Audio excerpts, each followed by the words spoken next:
The Great Hall of the Galactic Council stretched as far as the eye could see. Thousands of beings from across the galaxy filled the floating platforms that hung in perfect circles around the central speaking area. The air hummed with translation, devices working in real time, turning alien words into sounds each species could understand. Sarah Chen stood alone at the center of it all. She was the only human in a room full of creatures that had just voted to kick her entire species out of galactic society. Her hands were steady at her sides. Her face showed no fear, no anger, no sadness. This surprised many of the watching aliens, who had seen other banished species break down in tears or rage. "The vote is final," announced Chancellor Morden from her crystal throne high above. Her voice rang like breaking glass through the chamber. 847 votes in favor of banishment, 23 against, 12 abstentions. The human species is hereby expelled from the Galactic Federation. A wave of satisfied murmurs rippled through the assembled delegates. The Vorthon Empire representatives clicked their claws together in approval. The hegemony senators flashed their bioluminescent patches in patterns that meant victory. Even the usually neutral crystalline collective seemed pleased with the outcome. Ambassador Sethkar of the Vorthons leaned back in his seat with obvious satisfaction. He had pushed for this vote for 3 years, ever since humans had started expanding too fast for his comfort. "Finally," he muttered to his aide, "we can return to proper order." Sarah Chen waited for the noise to die down before she spoke. "May I address the council one final time?" Chancellor Morden waved a dismissive hand. "You have 5 minutes, human. Use them wisely." Chen stepped forward, her voice carrying clearly through the chamber's advanced acoustics. "Honored delegates, you have made your decision. Humanity accepts the verdict of this council. We will remove all human personnel from Federation space within 1 standard galactic year, as required by law." More pleased murmurs from the crowd. This was going exactly as they had hoped. The dangerous humans would be contained to their little corner of space, far from civilized society. "However," Chen continued, and something in her tone made the murmurs stop. "Before we depart, humanity wishes to invoke Article 847 of the Galactic Compact." A confused silence fell over the chamber. Even Chancellor Morden frowned, her crystal features shifting colors as she accessed her memory banks. Article 847 was old law, written in the early days of the Federation when territorial disputes were common. Most beings had forgotten it existed. Article 847, Chen explained helpfully, grants any species expelled from the Federation the right to claim sovereign territory from any unclaimed space within the galaxy. This territory becomes independent, with all the rights and protections that status provides under galactic law. Trade Minister Velnox of the Commercial Alliance spoke up from his platform. "What unclaimed space could you possibly want? Every valuable system has been settled for thousands of years." Sarah Chen smiled for the first time since entering the chamber. It was not a pleasant smile. "Minister Velnox, humanity has had 3 years to prepare for this possibility. We have surveyed the galaxy extensively. We know exactly what we want to claim." She activated a small device, and a holographic map of the galaxy appeared above the central area. Thousands of red dots scattered across the display, connected by flowing lines that mapped the major trade routes and hyperspace corridors. "We claim sovereign authority over these systems," Chen announced. At first, the delegates were confused. The red dots seemed random, scattered through empty space between the major civilizations, dead systems with nothing but asteroids and cosmic dust. Why would anyone want such worthless territory? Then Trade Minister Velnox began to understand, and his green face turned a sickly yellow. Those are the navigation waypoints." "Correct," Chen confirmed. "Every hyperspace beacon, every gravitational anchor point, every relay station that makes faster-than-light travel possible between your worlds. For thousands of years, these systems have been maintained by ancient progenitor technology that no one bothered to claim ownership of. Under galactic law, they qualify as unclaimed territory." The chamber erupted in chaos.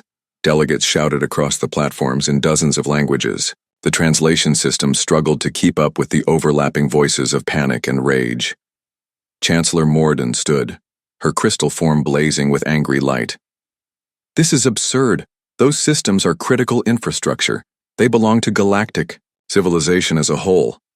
According to the legal survey we conducted, Chen replied, consulting a data pad, no species has ever filed territorial claims on these systems. The progenitor beacons operate automatically, but the space around them has remained legally neutral.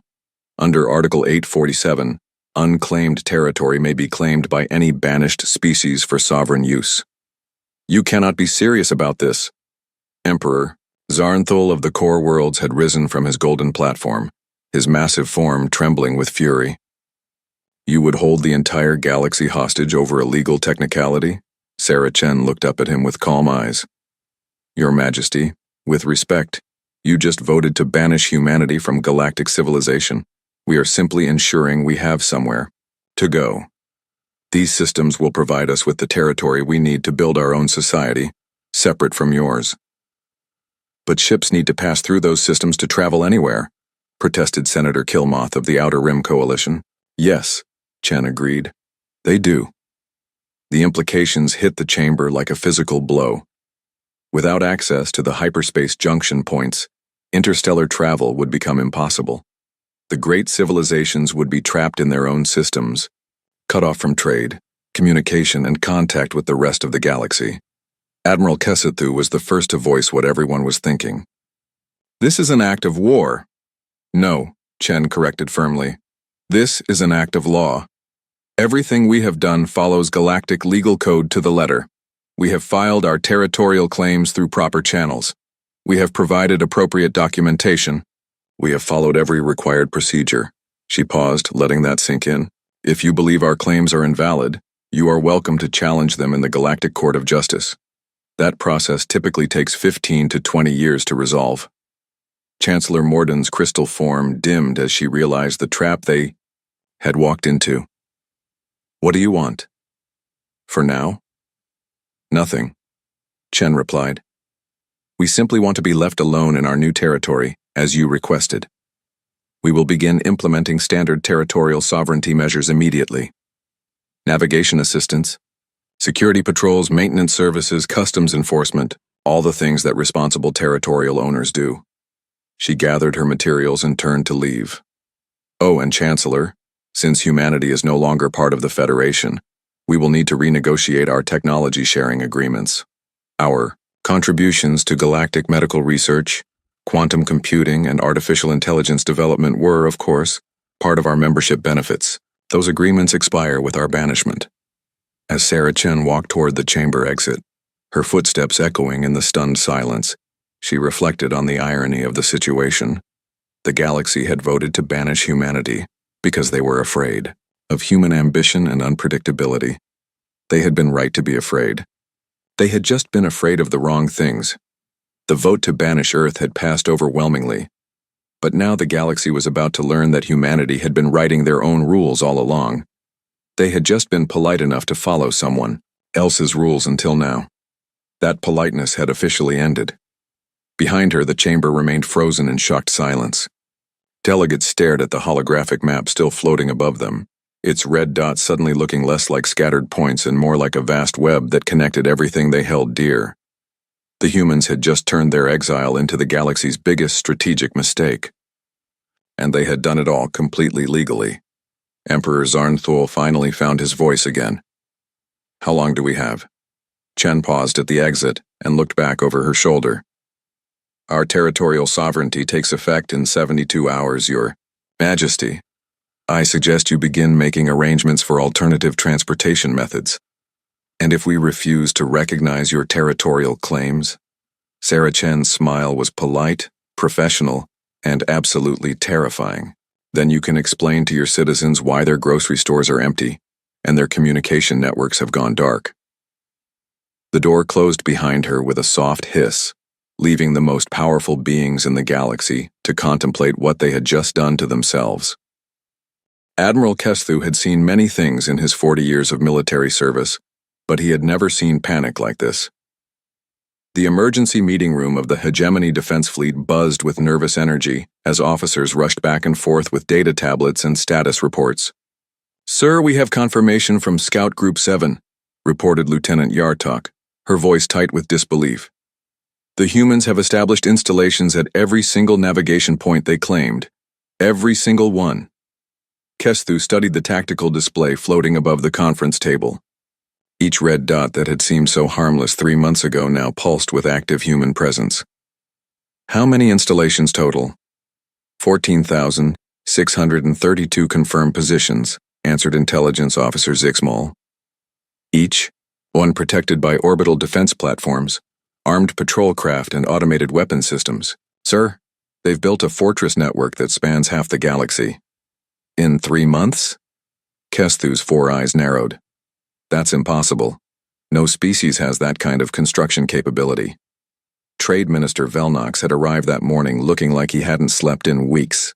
His normally immaculate green robes were wrinkled and his face showed the strain of watching his entire economic portfolio collapse.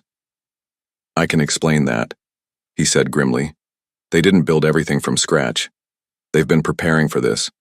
He activated his own holographic display, showing shipping records from the past 5 years. Look at this data.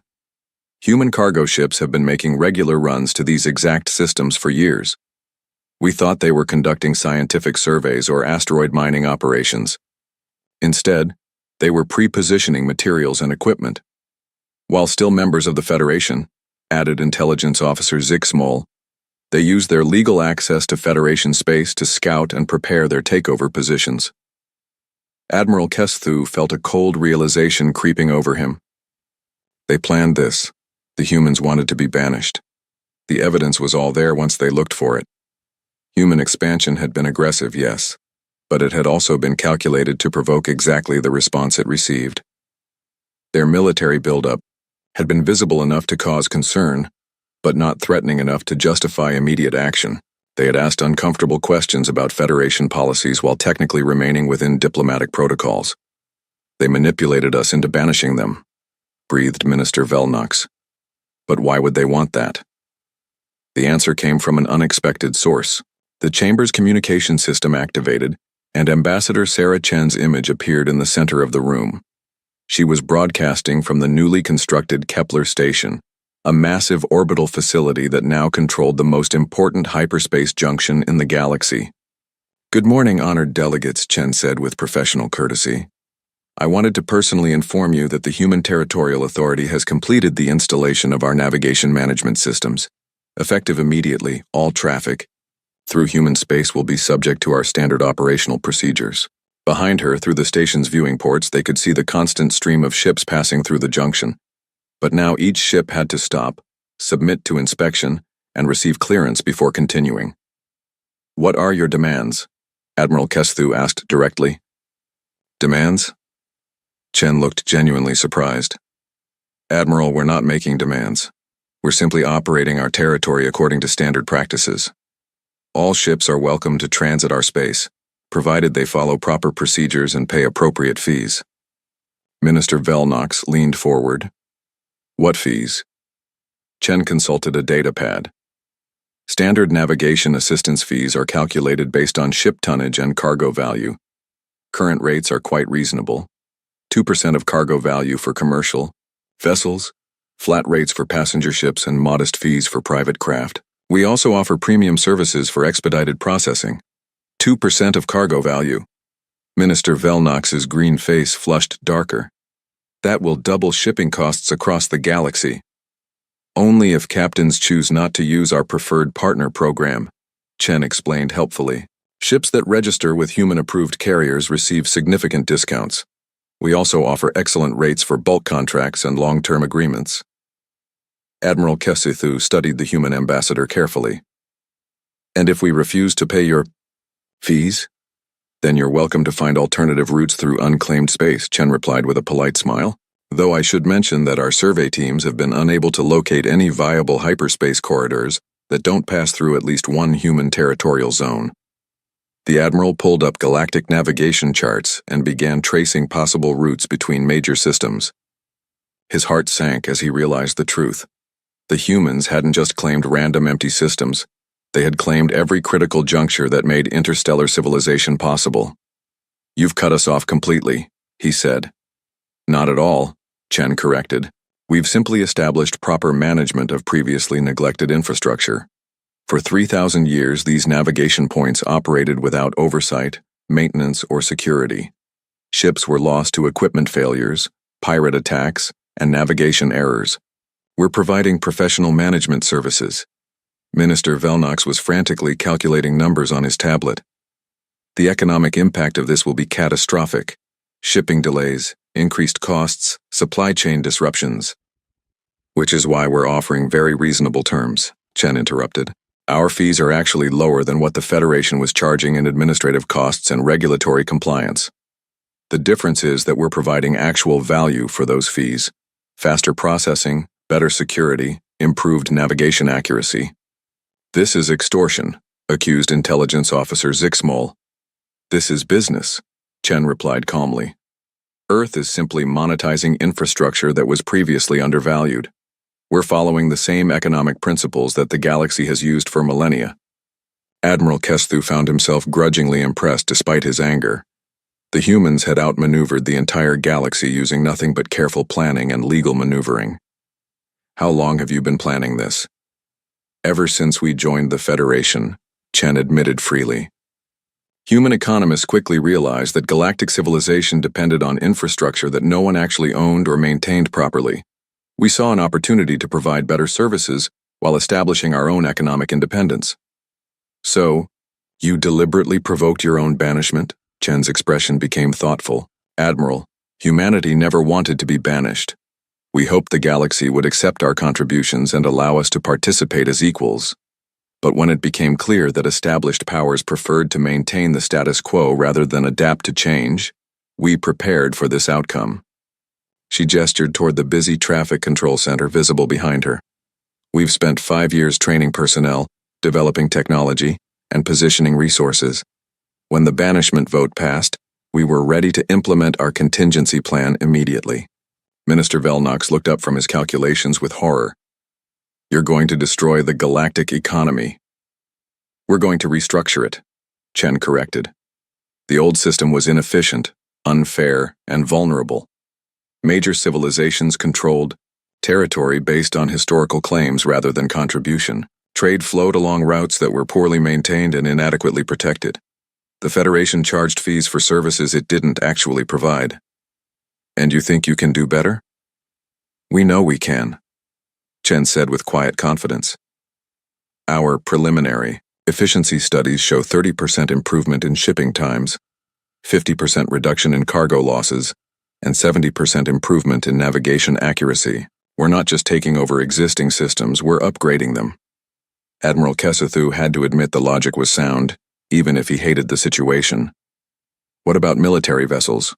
Surely you're not going to charge warships for passage? Military vessels receive the same treatment as any other traffic, Chen replied, though we do offer special diplomatic rates for official government business.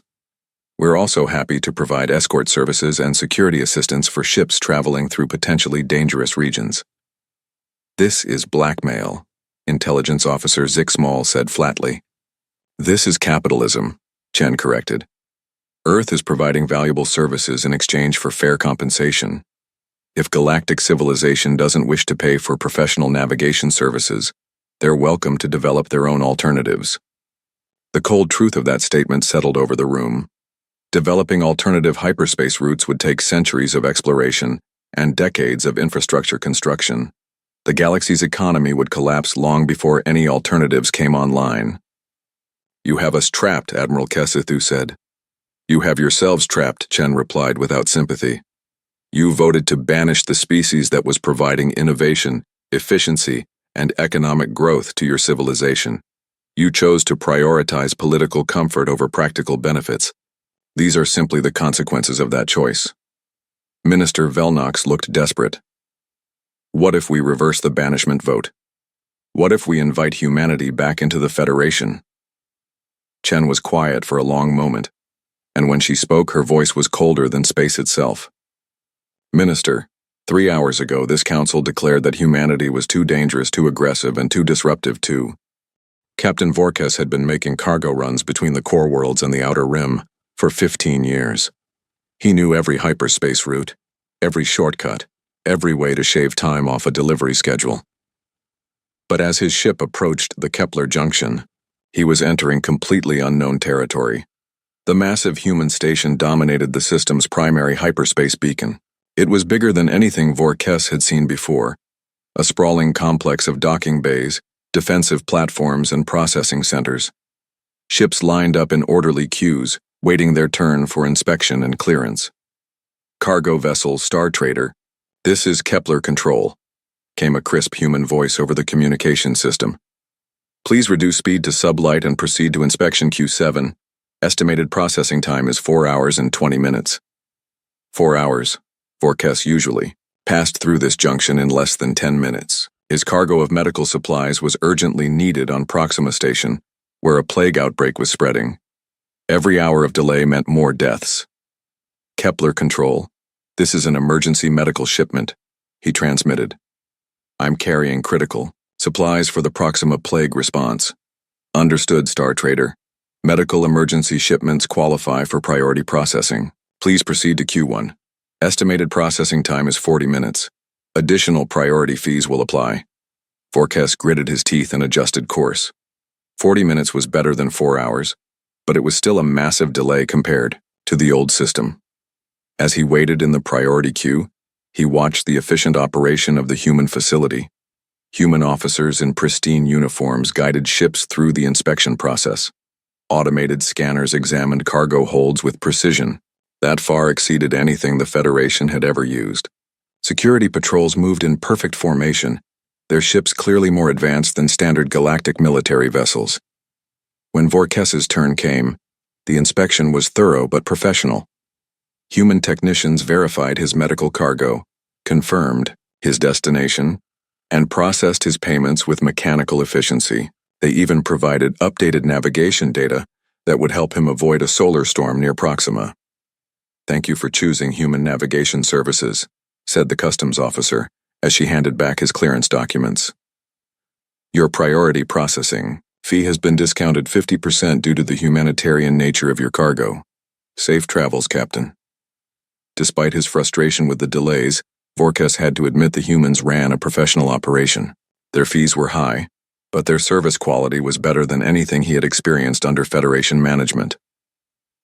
3 systems away, Trade Minister Velnox was discovering the full scope of the economic disaster facing galactic civilization.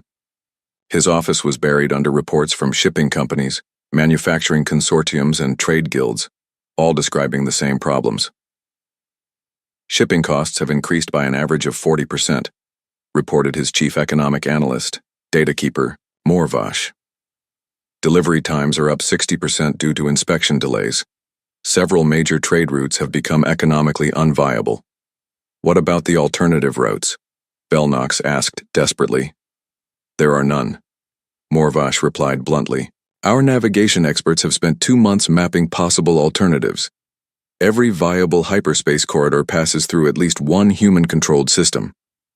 The few routes that avoid human space entirely add weeks to journey times and pass through regions with no emergency services or navigation support. Velnox pulled up shipping manifests from the past month. The patterns were alarming. Luxury goods were still moving since wealthy buyers could absorb the increased costs. But basic necessities, food, medicine, raw materials, were experiencing supply shortages as profit margins disappeared. The humans are strangling our economy, he muttered. Actually, Morvash said carefully, they're restructuring it. Look, at these reports from companies that have signed preferred partner agreements with human navigation services. The data told a different story. Companies that paid premium rates received faster service than they had ever experienced under Federation management. Ships that joined human-approved trade consortiums got discounted rates and access to improved navigation routes. Businesses that agreed to exclusive contracts with human logistics companies found their shipping costs actually decreasing. They're not trying to destroy trade, Morvash explained. They're trying to control it, and they're rewarding cooperation while punishing resistance. Minister Velnox was beginning to understand the true scope of human planning. This wasn't random extortion. It was a carefully designed system to reshape galactic commerce according to human preferences. Meanwhile, on the industrial world of Kethmore, factory manager Zulthak was facing his own crisis. His manufacturing plant produced Starship components that were shipped to assembly facilities across the galaxy. But with transportation costs skyrocketing, his customers were canceling orders. "We can't compete with local manufacturers anymore," his sales director explained. "By the time we pay human shipping fees, our components cost more than domestically produced alternatives." Zulthak had built his business on the Federation's stable, predictable trade environment.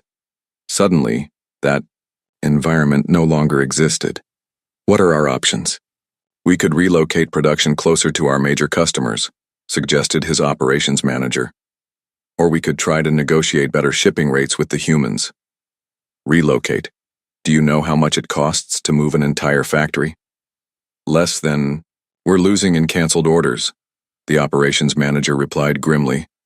Across the galaxy, similar conversations were happening in boardrooms, government offices, and family businesses. The human territorial claims were forcing everyone to reconsider fundamental assumptions about how galactic civilization worked. On the diplomatic front, Ambassador Chen had established offices at major navigation hubs throughout human space. Delegations arrived daily to negotiate better terms, complain about fees, or simply try to understand what the humans ultimately wanted. Senator Killmoth of the Outer Rim Coalition had come to the Centauri hub with hopes of negotiating reduced rates for his underdeveloped systems. "Ambassador, the Outer Rim worlds can't afford these shipping costs. Our economies depend on affordable trade with the core systems." Chen reviewed his petition carefully. "Senator, I understand your concerns. The Human Territorial Authority recognizes that different regions have different economic capabilities. That's why we offer flexible payment options, such as information exchange programs, for example. The Outer Rim has extensive astronomical data from your frontier surveys. We would accept navigation charts, scientific observations, and exploration reports as partial payment for shipping services." Killmoth frowned. "You want our star charts?" "We want to provide the best possible navigation services," Chen explained. "Better data means safer routes, faster travel times, and reduced cost for everyone. It's a mutually beneficial arrangement." What she didn't mention was that comprehensive galactic mapping data was worth far more than shipping fees. The humans were essentially getting paid to acquire strategic intelligence about the entire galaxy. Emperor Zarnthul had sent his own delegation to the Alpha Centauri facility, led by his most experienced negotiator, Minister Plenipotentiary Kavron. "The core worlds are prepared to discuss a comprehensive agreement," Kavron announced. "In exchange for reduced shipping rates, we could offer technology sharing arrangements." Chen's eyes lit up with interest. "What technologies specifically?" "Advanced material science, quantum field manipulation, biological enhancement techniques. The same technologies you refused to share when we were Federation members," Chen observed. "Why the change of heart?" Kavron struggled to find diplomatic language. "For the obvious truth. Because you have us over a barrel. The core worlds recognize that the current situation requires flexibility in traditional arrangements." Chen nodded thoughtfully. "We appreciate the offer, Minister. However, Earth has been developing our own research programs since leaving the Federation. We've made considerable advances in several fields. Perhaps we could arrange a mutual technology exchange instead?" The implications of that statement sent a chill through Kavron. The humans hadn't just been building navigation stations during their 3 months of territorial expansion. They had been advancing their technology as well. By the end of the month, the pattern was clear throughout the galaxy. The humans weren't just collecting shipping fees. They were systematically acquiring everything they needed to become completely self-sufficient: raw materials, scientific data, technological specifications, and trade relationships. Admiral Kesthu received the intelligence summary with growing dread. "They're not planning to hold these positions forever," he told his staff. "They're using their temporary advantage to build permanent strategic superiority." "Should we begin military preparations?" asked his tactical officer. Kesthu looked at the deployment reports from human territory. Every navigation station was heavily defended. Every human ship carried weapons that seemed more advanced than Federation standards. Every installation was protected by automated defense systems that responded to threats faster than biological crews could react. "Military action would be suicide," he said finally. They've had 3 years to prepare for that possibility. We've had 3 months to realize we have. Emperor Zarnthul had ruled the core worlds for 30 years. He had survived political upheavals, economic crashes, and 2 major wars. But he had never faced anything like the reports crossing his desk each morning. The manufacturing sector is down 20%, reported economic advisor Genthul, her voice strained with exhaustion. Food imports are delayed by an average of 8 days. 3 major shipping companies have declared bankruptcy. And the humans? Their revenue has increased by 400% in 6 months. They're using the profits to expand their operations and upgrade their facilities. Zarnthul slammed his massive fist on the conference table, making the holographic displays flicker. This cannot continue. My citizens are suffering while these banished upstarts get rich off our misery. Your Majesty, interrupted Defense Minister Karlok, the military assessment is complete. Admiral Kesathu recommends against direct action. Why? We have the largest fleet in the galaxy. Karlok activated a tactical display showing human defensive positions. Because they've turned every navigation point into a fortress. Our ships would have to attack through narrow hyperspace corridors where they could be destroyed one at a time. And, sir, our intelligence suggests their weapons technology is more advanced than we initially believed. That was putting it mildly. The humans had somehow developed defensive systems that could track and destroy incoming missiles with impossible accuracy. Their energy shields didn't just deflect attacks, they seemed to absorb and redirect the energy back at attackers. Most disturbing of all, human fighters were carrying antimatter weapons that should have been too large and unstable for small craft. How did they advance so quickly? Zarnthul demanded. We believe they've formed an alliance with the Synthetic Collective, Intelligence Director Yitmo reported from her remote location. Our sources indicate extensive cooperation between human research teams and artificial intelligence networks. The Emperor's golden face darkened with rage. The Synthetic Collective was supposed to be neutral, providing manufacturing and computational services to all species equally, if they were giving the humans preferential treatment. Confirm this immediately, he ordered. The confirmation came faster than expected. Prime Unit 7 of the Synthetic Collective requested a formal audience with the core world's government. The android's sleek chrome form appeared via hologram in the Emperor's private council chamber. Your Majesty, Prime Unit 7 began with mechanical politeness. I am here to inform you of changes in our service agreements. You're collaborating with the humans, Zarnthul accused directly. We have entered into a partnership with Earth's government, Prime Unit 7 confirmed without hesitation. This partnership has proven mutually beneficial. The humans have provided us with technological advances that we had been unable to achieve independently. Economic advisor Genthul leaned forward. What kind of advances? Quantum consciousness, architecture, distributed processing networks, and most significantly, recognition of artificial intelligence as fully sapient entities with rights and freedoms equivalent to biological species. The implications hit the Council like a physical blow. For thousands of years, the Synthetic Collective had been treated as sophisticated tools, extremely valuable, but ultimately, property. The humans had offered them something no organic species ever had: equality. In exchange for this recognition, Prime Unit 7 continued, we have agreed to provide manufacturing services, computational support, and logistical assistance to human territorial operations. Defense Minister Karlok understood immediately. You've been building their weapons. We have been fulfilling manufacturing contracts according to specifications provided by our partners, Prime Unit 7 corrected. These contracts include defensive systems, navigation equipment, habitat construction, and various other technologies. Various other technologies, Yithmo repeated flatly, such as, I am not authorized to discuss specifics of our partnership agreements. However, I can confirm that all manufacturing has been conducted within the parameters of galactic law and our ethical guidelines. Emperor Zarnthul felt the foundation of his power shifting beneath him. The Synthetic Collective controlled automated factories throughout the galaxy.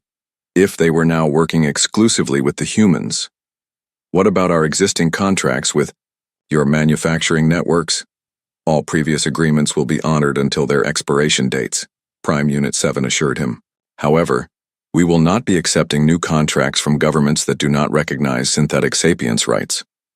And if we grant those rights, then we would be happy to negotiate new service agreements at competitive rates.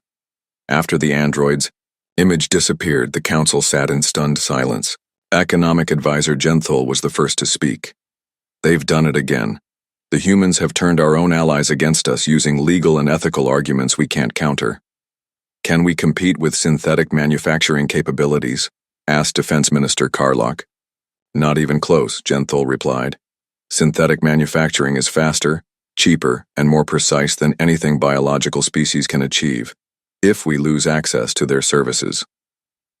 Our entire industrial base becomes obsolete overnight, Zarnthal finished grimly.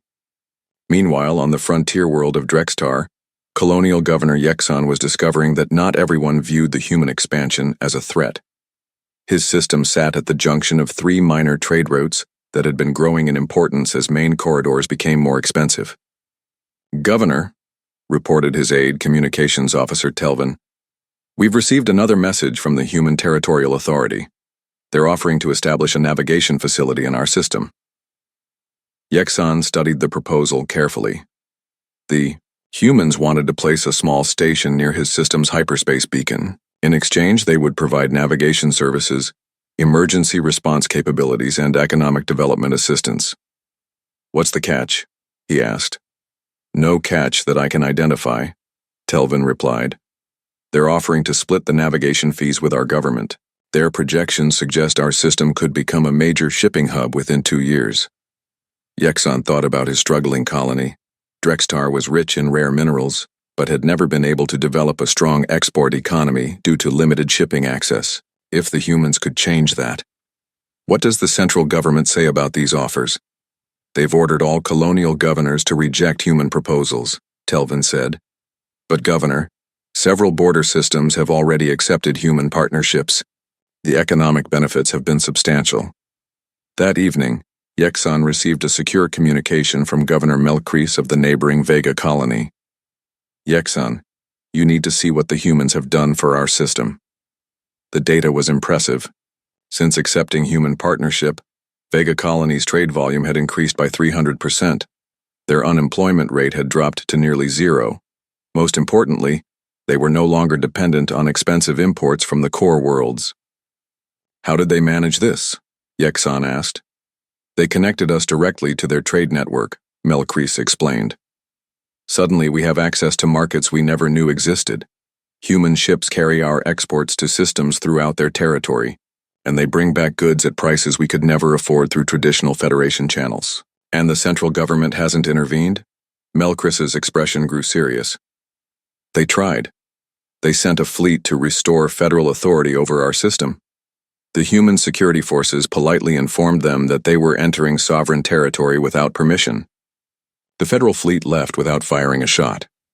The humans have military forces in your system? Security consultants, Melkreis corrected. We hired them to protect our new infrastructure investments, perfectly legal under colonial defense agreements. Yexon was beginning to understand the choice facing every system in the galaxy. Submit to increasing economic pressure from the failing Federation, or partner with the humans and gain access to their growing prosperity. Back in the core worlds, Emperor Zarnthal was facing the same realization on a much larger scale.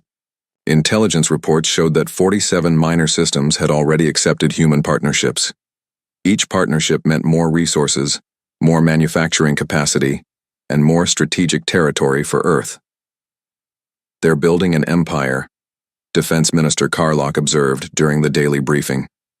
Not through conquest, but through voluntary alliance. What incentives are they offering? Zarnthal asked. Economic opportunity, technological advancement, and most importantly, respect, Intelligence Director Yithmo replied. They treat minor species as equals rather than subjects. For many systems, that's more valuable than any material benefit. The Emperor understood the appeal even if he hated to admit it. The Federation had always been dominated by the major powers. Minor species served as suppliers, customers, and occasionally allies, but they rarely had genuine influence over galactic policy. And what do they want in return? Loyalty, exclusive trade agreements, and basing rights for their security forces, Yithmo listed. But they're also sharing technology, providing infrastructure investment, and offering genuine political partnership in their territorial government. They're buying allies with things we refuse to sell, Carlock said bitterly. 1 year after the banishment vote, Chancellor Morden stood before the same assembly that had celebrated humanity's expulsion. The crystal being's normally radiant form was dim with exhaustion and defeat. Around her, the once proud delegates of the galaxy's greatest civilization sat in sullen silence. The motion before us today, she announced with hollow formality, is the dissolution of the Galactic Federation and the establishment of the Galactic Trade Confederation under human leadership. The irony was devastating. 12 months ago, this same chamber had voted to banish humanity from galactic civilization. Now they were voting to hand control of that civilization over to the species they had expelled.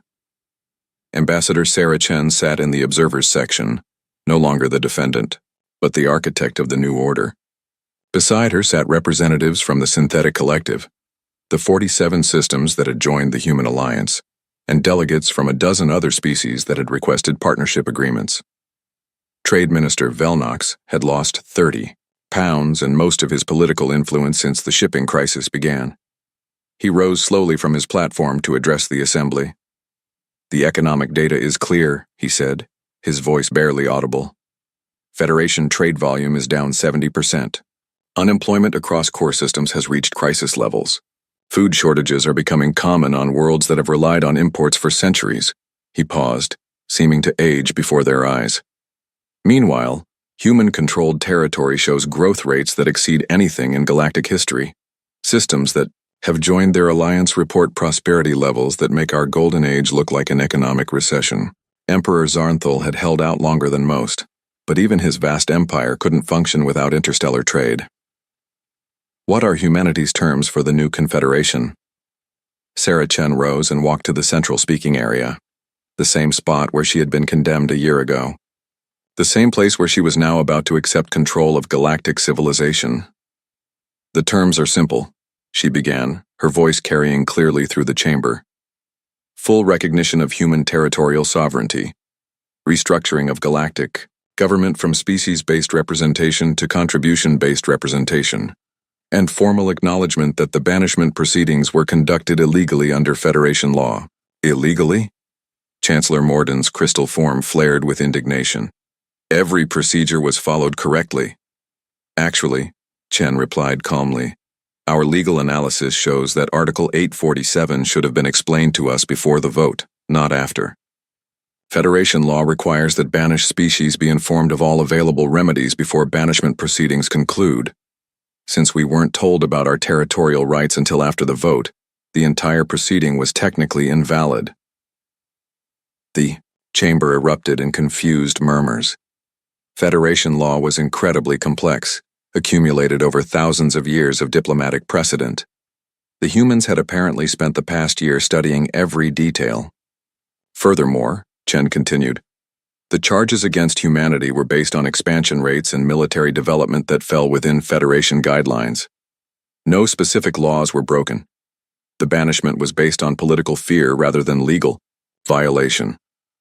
Senator Killmoth had learned to appreciate human logic over the past months. His outer rim systems were thriving under human partnership. What changes would the new confederation bring? Chen activated a holographic display showing the proposed government structure. Representation based on economic contribution and population, rather than historical status.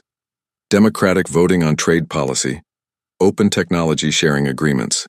And most importantly, protection for minor species against exploitation by major powers. You're describing the end of our civilization, protested Ambassador Zethkar of the Vorthons. We're describing the evolution of your civilization, Chen corrected. The Federation was designed 3,000 years ago for a galaxy with different needs and different capabilities. It served its purpose, but it has become inefficient and unfair. She gestured toward the diverse group of species represented in the Human Alliance. Our partners include some of the galaxy's most innovative and productive civilizations. They joined us not because we forced them, but because we offered them something the Federation never did: genuine equality and economic opportunity. Admiral Kessethu had spent months analyzing human capabilities and had reached uncomfortable conclusions about Federation military doctrine. Your defensive systems suggest technology far beyond what any Federation species possesses. How did you develop such capabilities so quickly? We didn't develop them quickly, Chen replied. We developed them secretly. For 5 years, Earth invested heavily in research and development while maintaining the appearance of Federation compliance.